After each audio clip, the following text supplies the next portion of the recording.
Oh, ini ada pertanyaan yang cukup menohok ini pertanyaannya. Baik. Pertanyaannya, di mana Allah menurut Muhammadiyah?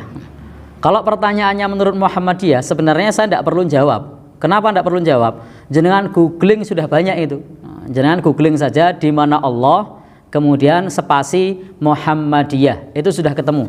Kenapa? Karena di majalah Suara Muhammadiyah sudah sering dimuat.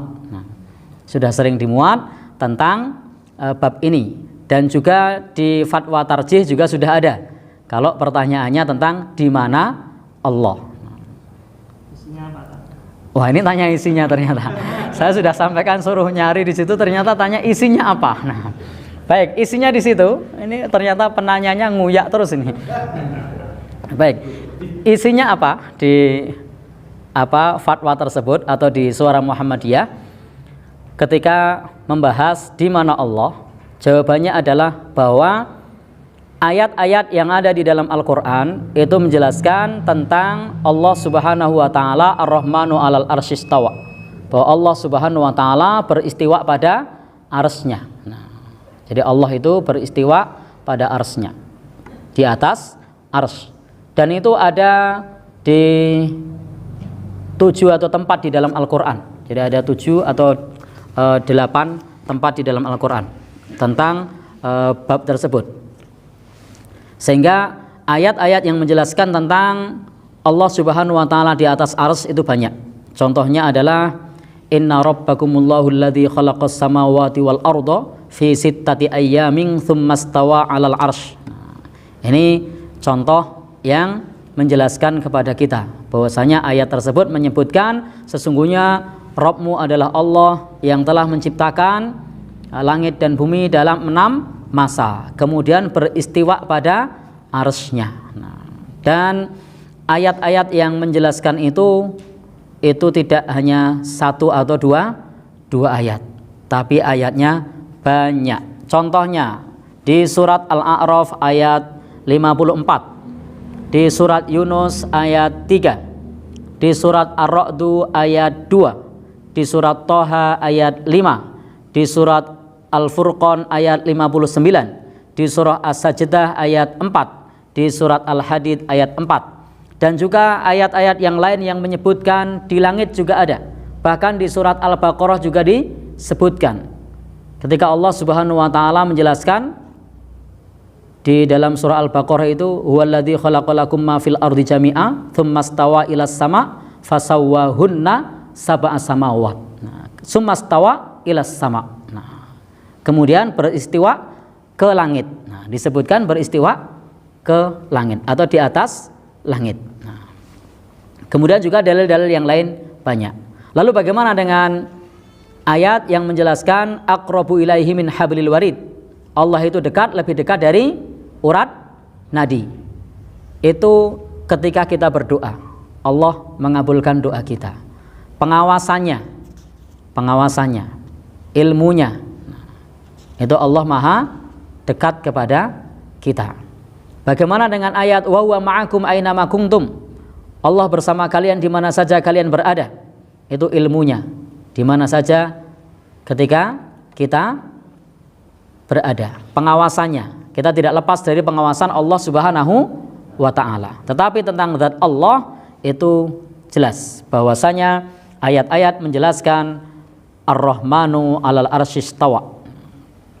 Sebagaimana suatu saat Imam Malik pernah ditanya tentang istiwa. Maka kemudian Imam Malik berkata, al-istiwa ghairu majhul, ay maklumun. Wal kaifu, dan menanyakan bagaimana, itu ghairu makul.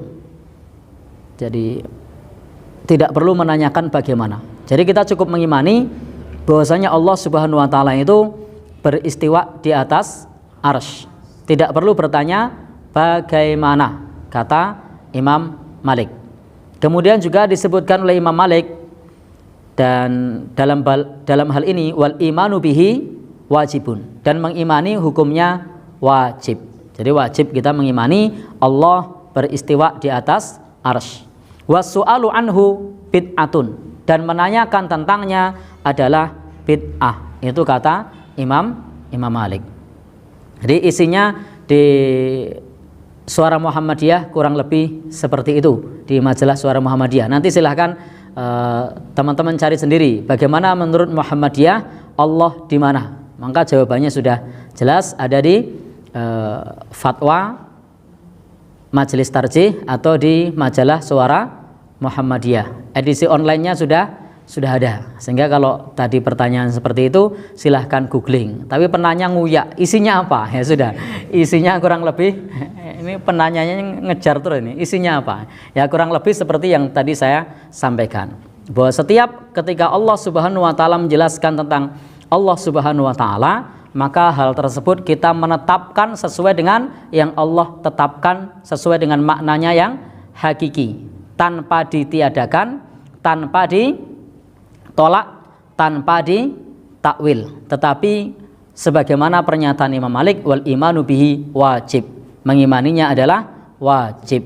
Jadi hendaknya kita imani dan tidak perlu bertanya bagaimana, dan menanyakan tentangnya kata Imam Malik itu adalah bid'ah, sehingga tidak perlu menanyakan bagaimana. Nah, cukup diimani, dan dalil-dalil hadis cukup banyak. Kalau ayat tadi sudah saya sebutkan ya, tolong nanti dibuka sendiri di rumah tentang ayat-ayat yang tadi sudah saya sampaikan, dikutip sendiri. Kalau kurang yakin, kurang mantap, silakan nanti ayat-ayat yang saya sebutkan tadi di beberapa tempat tadi bisa dibuka sendiri, yang sudah menjelaskan kepada kita dengan gamblang bahwasanya Allah Subhanahu wa taala beristiwa di atas arsy. Nah, masih kurang jelas? Nah, Kalau Allah di atas langit terus Allah membutuhkan teman atau gimana itu?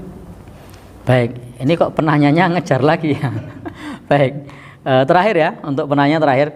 Jadi tadi ayatnya sudah jelas, Al-A'raf 54, Yunus ayat 3, Ar-Ra'd ayat 2, Toha ayat 5, Al-Furqan ayat 5, 9, As-Sajdah ayat 4, Al-Hadid ayat 4, dan lain-lain. Nah, lalu kalau Allah di atas arsy, gimana tadi? Berarti Allah membutuhkan tempat. Baik, ini pertanyaannya ngejar lagi ini. Ya, ini termasuk pertanyaan yang bid'ah ini sebenarnya. Baik. Jadi karena bagaimana terus ini. Jadi intinya tidak perlu kita membagaimanakan, cukup kita imani. Jadi apakah ketika Allah memiliki arsy lalu Allah butuh arsy? Tidak.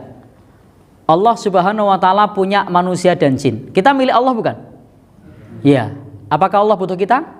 Tidak. Kita diminta untuk menyembah Allah. Apakah Allah butuh disembah? Tidak. Siapa yang butuh? Kita. Nah, justru makhluklah yang butuh kepada Allah, bukan Allah butuh kepada makhluk. Adapun Allah punya kehendak, punya iradah. Adapun Allah Subhanahu wa taala memiliki arsy, maka itu Allah Subhanahu wa taala ala kulli syai'in qadir. Atas segala sesuatu maha kuasa. Dan itu laisa kamitslihi syai' wa huwas samiul basir. Tidak serupa dengan sesuatu pun, dan Allah maha mendengar lagi maha melihat. Tidak perlu diserupakan dengan makhluk.